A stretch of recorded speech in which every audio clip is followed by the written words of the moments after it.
Iran ने दावा किया कि आने वाले कुछ सालों में ही इजराइल का नामो निशान दुनिया के नक्शे से मिट जाएगा। 2015 में ईरान के supreme leader Ayatollah Ali Khamenei ने यह भविष्यवाणी की थी कि 25 साल के अंदर इजराइल खत्म हो जाएगा।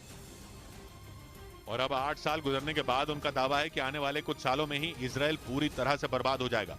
इसके पीछे आयतुल्लाह अली खामनेई ने दलील दी कि इजराइल इस वक्त बारूद के ढेर पर बैठा है, क्योंकि वहां की जनता ही बेंयामिन नेतन्याहू के खिलाफ खड़ी हो गई है, जिन्होंने वहां की संसद को ताकतवर बनाने के लिए न्यायिक प्रणाली में फेरबदल की कोशिश की थी, जिसके बाद नेतन्याहू के खिलाफ विद्रोह हो गया। कई हफ्तों तक पूरे इजराइल में सड़कों पर लोगों ने उतरकर प्रदर्शन किए। यही नहीं, खामनेई ने यह भी दलील दी कि पिछले 4 साल के अंदर इजराइल 4 प्रधानमंत्री बदल चुका है, जिसकी वजह से इजराइल में राजनीतिक संकट खड़ा हो चुका है। इसी वजह से आयतुल्लाह अली खामनेई ये दावा कर रहे हैं कि आने वाले कुछ सालों में ही इजराइल मिट जाएगा। इन दिनों ईरान और इजराइल की दुश्मनी पहले से भी ज्यादा बढ़ गई है और दोनों ही एक दूसरे को फूटी आंख नहीं भाते। ईरान और इजराइल के बीच दुश्मनी की सबसे बड़ी वजह ईरान का परमाणु कार्यक्रम है, जिसे इजराइल रोकना चाहता है और ईरान हर हाल में परमाणु ताकत हासिल करना चाहता है। कुछ हफ्ते पहले ही अमेरिका के रक्षा मंत्रालय पेंटागन ने यह दावा किया था कि ईरान एटम बम बनाने के बेहद करीब पहुंच चुका है। पश्चिमी मीडिया का दावा है कि पेंटागन की उस रिपोर्ट के सामने आने के बाद इजराइल बुरी तरह परेशान हो गया। उसने फौरन ईरान को परमाणु कार्यक्रम बंद करने की चेतावनी दी और ऐसा न करने पर उस पर मिसाइल से हमला करने की धमकी दे दी, क्योंकि बेंयामिन नेतन्याहू ये बात अच्छी तरह जानते हैं कि ईरान अगर एटम बम बना लेता है तो उसका पहला निशाना कोई और नहीं बल्कि इजराइल ही होगा। इसी वजह से वो किसी भी कीमत पर ईरान को परमाणु ताकत बनने से रोकना चाहते हैं और इसीलिए इजराइल बार बार ईरान पर मिसाइल हमले की धमकी दे रहा है, लेकिन ईरान पर इन धमकियों का कोई असर नहीं हो रहा। पश्चिमी मीडिया का दावा है कि इसी वजह से इजराइल भड़का हुआ है और वो लगातार ये बात दोहरा रहा है कि ईरान को परमाणु हथियार हासिल करने से रोकने के लिए अमेरिका को उस पर हमला करना चाहिए। इजराइल का मीडिया ये तक दावा कर चुका है कि बेंयामिन नेतन्याहू ईरान को सबक सिखाने के लिए अकेले ही उससे भिड़ने के लिए तैयार है। इसीलिए ईरान और इजराइल के बीच जंग तय मानी जा रही है। लेकिन इन सब के बीच आयतुल्लाह अली खामनेई ने यह दावा कर दिया कि इजराइल के पास अब ज्यादा वक्त नहीं बचा है, वो आने वाले कुछ सालों में ही पूरी तरह बर्बाद हो जाएगा। इधर कर्नाटक के गदग में पुलिस ने 50 लाख रुपयों के साथ एक कार को जब्त किया। ये पैसे कार की डिक्की में छिपा कर रखे गए थे, लेकिन सड़क पर जांच के दौरान प्रशासन ने रुपयों समेत कार को पकड़ लिया। पुलिस ने कार ड्राइवर को हिरासत में ले लिया। हालांकि इस बात का पता नहीं चल पाया कि ये कैश किसका है। 10 मई को होने वाले विधानसभा चुनाव से पहले पूरे राज्य में पुलिस ने सख्ती और सड़कों पर जांच बढ़ा दी। उधर रूस की धमकी के सामने आर्मेनिया ने सरेंडर कर दिया। अब आर्मेनिया ने वादा किया कि उनके देश का दौरा करने पर रूस के राष्ट्रपति पुतिन को गिरफ्तार नहीं किया जाएगा, जबकि कुछ ही दिनों पहले आर्मेनिया के तेवर बिल्कुल अलग थे और उसके एक सांसद ने पुतिन को आर्मेनिया नहीं आने की नसीहत दी थी, क्योंकि उन्हें गिरफ्तार किया जा सकता है, क्योंकि आर्मेनिया इंटरनेशनल क्रिमिनल कोर्ट का सदस्य बनने वाला है, जिसने पुतिन को युद्ध अपराधी घोषित कर उनके खिलाफ वारंट जारी किया है। और इसी वारंट के बाद पुतिन के लिए उन 123 देशों में खतरा बढ़ गया है जो इंटरनेशनल क्रिमिनल कोर्ट के मेंबर हैं। आर्मेनिया भी इंटरनेशनल क्रिमिनल कोर्ट का सदस्य बनने की कोशिश में जुटा है, जिसकी वजह से आर्मेनिया को मजबूरी में पुतिन के खिलाफ बयान देना पड़ा। लेकिन रूस के भी आर्मेनिया से मजबूत रिश्ते हैं। आर्मेनिया में रूस ने अपना मिलिट्री बेस बना रखा है। इसके अलावा आर्मेनिया रूस की अगुवाई वाले सैन्य संगठन CSTO यानी कलेक्टिव सिक्योरिटी ट्रीटी ऑर्गेनाइजेशन से भी जुड़ा है। और यही वजह है कि जब आर्मेनिया की ओर से पुतिन को गिरफ्तार करने का बयान दिया गया तो रूस भड़क गया। पश्चिमी मीडिया के मुताबिक रूस ने सख्त रुख दिखाते हुए आर्मेनिया को इंटरनेशनल क्रिमिनल कोर्ट से दूर रहने की चेतावनी दी थी और लगता है कि रूस के उस तल्ख तेवर का आर्मेनिया पर बड़ा असर पड़ा। एक हफ्ते के भीतर ही सुर नरम करते हुए आर्मेनिया की ओर से कह दिया गया कि पुतिन को गिरफ्तार करने का कोई इरादा नहीं है। इधर तेलंगाना में बीजेपी के प्रदेश अध्यक्ष बंदी संजय कुमार को तेलंगाना हाई कोर्ट से राहत नहीं मिली। बंदी संजय ने SSC पेपर लीक मामले में उन्हें 14 दिन की न्यायिक हिरासत में भेजे जाने के फैसले के खिलाफ हाई कोर्ट में याचिका दायर की, लेकिन तेलंगाना हाई कोर्ट ने उस याचिका पर सुनवाई 10 अप्रैल तक के लिए टाल दी। बंदी संजय कुमार को तेलंगाना पुलिस ने 4 अप्रैल की रात उनके करीमनगर वाले घर से हिरासत में लिया था।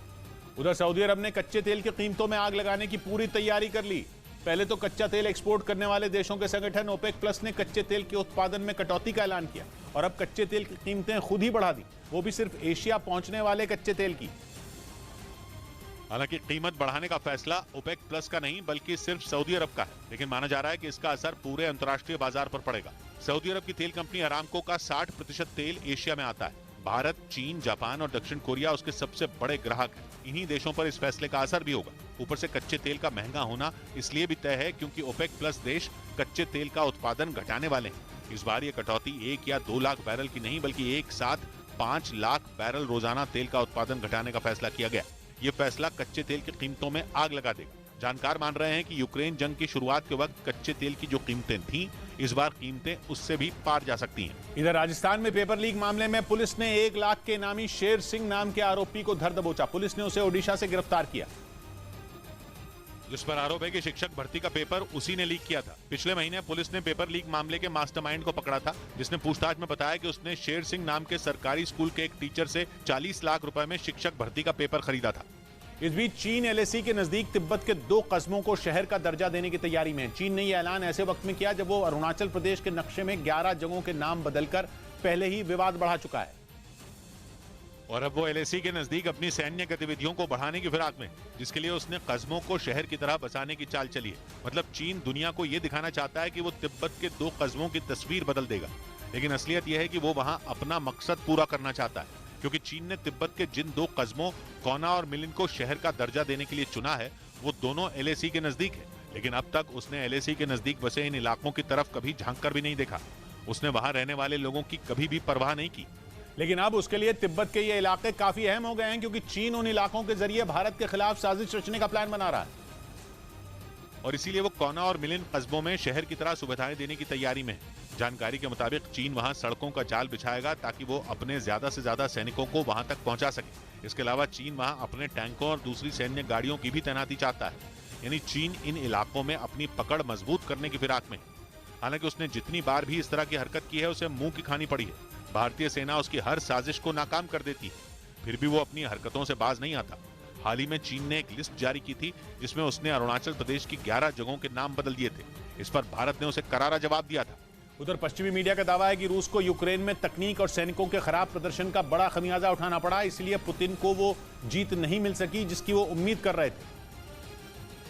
यानी पुतिन जिन खतरनाक हथियारों और सैनिकों के दम पर जीत का सपना देख रहे थे, उन्होंने ही धोखा दे दिया। पश्चिमी मीडिया का दावा है कि रूस के ज्यादातर हथियार जिनमें सेंसर लगे थे, वो रडार सिस्टम के खराब प्रदर्शन की वजह से नहीं चल सके। पश्चिमी मीडिया के मुताबिक अंतरिक्ष में रूस की 160 से ज्यादा सैटेलाइट मौजूद हैं, जिनमें 100 सैटेलाइटों का इस्तेमाल वो अपनी सेना के लिए करता है। लेकिन यूक्रेन की जंग में रूस की ये सैटेलाइटें उतनी असरदार नहीं रही जितनी उनसे उम्मीद थी। मतलब इन सैटेलाइटों की मदद से रूसी सेना अपने रडार सिस्टम और सेंसर लगे हथियारों का पूरा इस्तेमाल नहीं कर सकी। इसी वजह से रूस के ज्यादातर हथियार बेकार हो गए और वो उनसे हमला तक नहीं कर पाया, जिसका नुकसान रूसी सेना को यूक्रेन के कई इलाकों में उठाना पड़ा। पश्चिमी मीडिया का दावा है कि यूक्रेन के कई शहरों पर अपनी पकड़ मजबूत करने के बाद भी रूसी सेना पिछड़ गई, क्योंकि रूसी सेना यूक्रेन के रॉकेट और मिसाइलों को सही वक्त पर ट्रैक नहीं कर सकी, जिसकी वजह से यूक्रेन में मौजूद उसके कई ठिकाने तबाह हो गए। यानी जिस तकनीक के जरिए पुतिन इस युद्ध को जल्द से जल्द जीतना चाहते थे, वो उनके काम नहीं आ सकी। यही नहीं, पश्चिमी मीडिया का यह भी दावा है कि पुतिन के सपनों को चकनाचूर करने में उनके सैनिकों ने भी बड़ी भूमिका निभाई। कहा गया कि यूक्रेन में रूसी सैनिक जेलेंस्की की सेना की तरह मजबूती से जंग नहीं लड़ रहे। यही वजह है कि इतनी बड़ी सेना होने के बावजूद रूस के हाथ अब तक खाली हैं। इधर दिल्ली सरकार टीचरों की ट्रेनिंग का मामला लेकर सुप्रीम कोर्ट पहुंच गई। उन्होंने इस मामले में दिल्ली के एलजी विनय कुमार सक्सेना के दखल पर कोर्ट में याचिका दायर कर दी, जिस पर सुनवाई के लिए सुप्रीम कोर्ट तैयार हो गई। दिल्ली सरकार ने याचिका में आरोप लगाया कि दिल्ली के एलजी किस टीचर को कब ट्रेनिंग के लिए फिनलैंड भेजा जाएगा, ये तय कर रहे हैं, जबकि ये मामला दिल्ली सरकार के शिक्षक प्रशिक्षण कार्यक्रम का हिस्सा है। इस मामले पर सुप्रीम कोर्ट 14 अप्रैल को सुनवाई करेगी।